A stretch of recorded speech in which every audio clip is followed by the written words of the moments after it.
Miss হবে না আপনার পছন্দের টিভি শো। দেখুন জি5 অ্যাপে একদম ফ্রি। বাবা কি করবো বলো তো? হুট করে একটা মেয়েকে এইভাবে বিয়ে করে নেওয়া তো আমার পক্ষে সম্ভব ছিল না। তার মধ্যে মা যেভাবে জেদ করছিল, বাড়ি ছেড়ে চলে যাবে বলছিল, আমি কি করবো বলো? আমি কি করতাম? সরি বাবা, কিন্তু এটা সরির ব্যাপার নয় রোদ্দুর, এটা ভুল ভুল কাজ করেছিস তুই। মাকে আটকাবার জন্য ভুল কাজ করেছিস। সেদিন তো আটকেছিলি, আজ কি করবি? সেদিন যদি তুই তো নিজের জায়গায় স্থির থাকতিস তাহলে কি হতো? তোর মা বাড়ি ছেড়ে চলে যেত যেত আমরা তাকে বোঝাতাম, কোনোভাবে বুঝিয়ে ফেরত নিয়ে আসতাম। কিন্তু আজ তাকে কি বোঝাবো বলতো? আমি কি বোঝাবো? মা তোকে কতটা ভালোবাসে, তোর ওপর কতটা মার ভরসা, কতটা নির্ভরতা, সেটা তুই জানিস না? ওকেই বা কাঠগড়ায় দাঁড় করিয়ে কি লাভ বল দেখি মেঘ? দোষ ও করলো, কাঠগড়ায় কে দাঁড়াবে? আমি? তোর একবারও মনে হলো না ভাই যে এই সত্যিটা, এত বড় সত্যিটা বেশি দিন চাপা থাকবে না, একটা না একটা দিন বেরিয়েই আসবে? তখন মার কি অবস্থা হবে, তখন মা কি করবে, একবারও ভাবলি না তুই? আচ্ছা বেশ, চল ধরে নে তর্কের খাতিরে মা আজকে কাগজটা পাইনি। ময়না নিজের পায়ে দাঁড়াতে ক বছর লাগবে রে? 5 বছর, 7 বছর? তারপর তো বিয়েটা ভেঙে দিয়ে চলে যাবে। তখন কি মা জানতে পারবে না?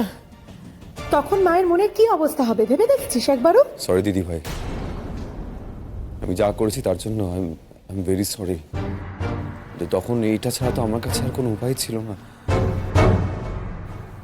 উপায় তখন ছিল না, কিন্তু এখন হয়তো উপায় আছে। রোদ, তুই যখন বলছিস যে সরি, তখন নিশ্চয়ই বুঝেই বলছিস যে তুই যা করেছিস ভুল করেছিস। ময়না, ময়না একবার এদিকে আয়।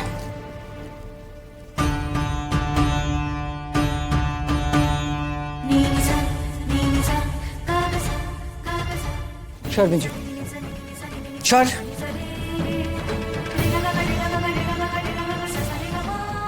আমি তোদের দুজনকে বলছি, এটা হয় না, এটা হতে পারে না। দেখ রোদ, আজ তোর জন্য আমাকে সবাই কাঠগড়ায় দাঁড় করাচ্ছে, বলছে আমি ভুল করেছি। কি ভুল করেছি? এইটুকুই তো যে আমি তোর ভালো চেয়েছি। তুই মেয়েটাকে আমি এমনি এমনি বাঁচিনি রে। না, আমি জানি তোর পক্ষে একটা সম্পর্ক থেকে বেরিয়ে এসে আরেকটা সম্পর্কে জড়িয়ে পড়াটা খুব একটা সহজ ছিল না, কিন্তু তবু আমি জোর করেছিলাম। কেন জানিস? কারণ আমার বিশ্বাস ছিল যে আমি যা করছি এতে তোর ভালো হবে।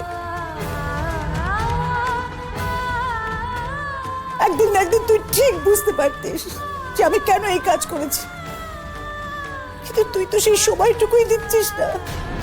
এরকম ছেলে মানুষই করিস না বাবা। ছেলে মানুষই তো তুমি করেছো দিদি ভাই। মিজু আপনি চুপ করেন, আপনি দয়া করে চুপ করেন, আর কিছু কইেন না, আপনি আপনার পায়ে পড়তেছি। জি5 ডাউনলোড করুন আর সব এপিসোড দেখুন একদম ফ্রি।